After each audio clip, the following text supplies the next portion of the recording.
Hey everyone, welcome back. We're diving into the world of charter schools today. Charter schools. Yeah, we've got some fascinating articles lined up Yeah, to really give us that need-to-know info on what's going on in the charter school scene. absolutely. And we're looking at the successes, some of the challenges, really painting a full picture. Right, exactly. No sugarcoating here. We're going in deep. We're diving deep. So to kick things off, I was really struck by this article about the AAMA. It's a charter school network in Texas, Okay. and they've been serving the Hispanic community in Houston for over 50 years. Wow. Yeah, over 50 years. Can you imagine providing free schooling and all these support programs? That's Ugh. impact. And that's a great example of what we see with charter schools, right? They often step in to address those very specific needs, the gaps that sometimes traditional public schools might miss. Filling in the gaps. That's a great way to put it. Yeah, and in AMA's case, they've empowered generations of Hispanic students in Houston. It's incredible. And it's not just about education, right? They go beyond that. The article talks about their Work and Learn Center, and they highlight this woman, Jacqueline Ibarra. Okay. She was a student there, learned graphic design, and guess what? She's now employed at that same school, mentoring kids.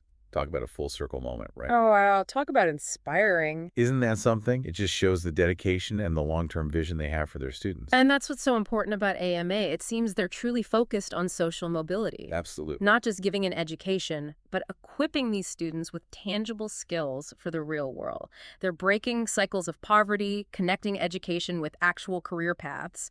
And hold on to your hats, folks, because there's even more. Oh. They've expanded to Pasadena, Texas.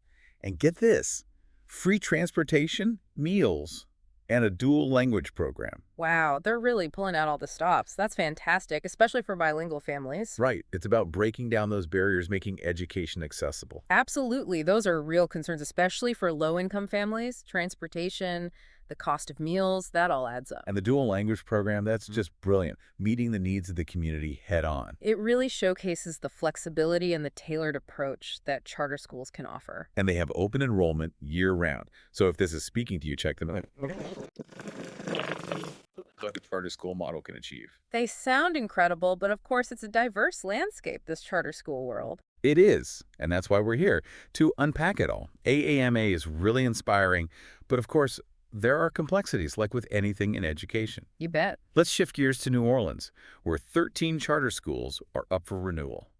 That's right, and this situation really highlights how charter schools operate a little differently. They're more independent, right? They have their own boards, they make more decisions. Exactly. It's kind of like schools with their own governing boards. They have more freedom to decide curriculum, budgets, how they run things. They don't have to report to the same folks that traditional public schools do. So it's not just like a district-run school that automatically stays open. You're right. They have to prove they're delivering on their promises. They have to prove they're worth the investment, right? So they have to go through this renewal process. They do. It's all tied to their contract. And they're evaluated on a few key factors, all rolled up into what's called the Sperry I-score.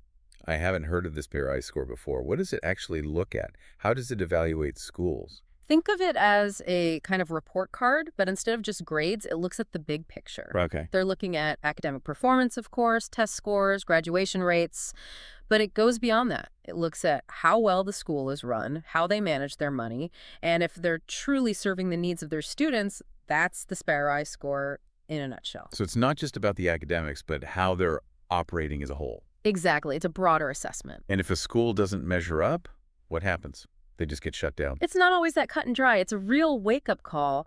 In the last round in New Orleans, 2 charter schools didn't get renewed. One of them, the Leah Chase School, named after the famous New Orleans chef, was actually replaced with a district-run school. Wow, so it's not just a formality. That's interesting. Right. It's clear these schools are held accountable for their performance. They can't just coast on the charter model. There's a lot of responsibility that comes with that freedom. So it's a balancing act then. It is, and that's the core of the charter school debate. The model is all about that balance, autonomy, and accountability. They have more freedom, but that comes with a greater obligation to deliver results. That's a really important point to consider. You know, speaking of accountability, Yeah. one story from South Carolina really caught my eye. It was about a charter school that actually withdrew its appeal after being denied renewal. Oh, wow. Yeah, makes you wonder what was going on there, right? It does raise questions, doesn't it? Usually when a school withdraws an appeal, it kind of suggests they recognize there were problems they couldn't really argue with. Like they knew they weren't meeting expectations. Exactly. It really highlights how important oversight is. hmm Just because a school's a charter doesn't mean it gets a free pass. Right. Oversight is essential, and it brings us to a crucial point. The whole idea with charter schools is to empower them. Give them that freedom. Exactly. To innovate, to tailor their approaches, but not at the expense of quality, you know? Right. Not at the expense of responsibility to the students and families they serve. It's a delicate balance, that's for sure. It is. We've seen the incredible impact like with AMA and their dedication to those students in Texas. But then we also see these complexities with accountability, like in New Orleans and South Carolina. It's true, and that's why it's so important to look at this issue with nuance, right? Charter schools aren't all the same. Right. Each school, each community, it has its own story, its own unique context. Absolutely. So as you think about charter schools, here's something to consider.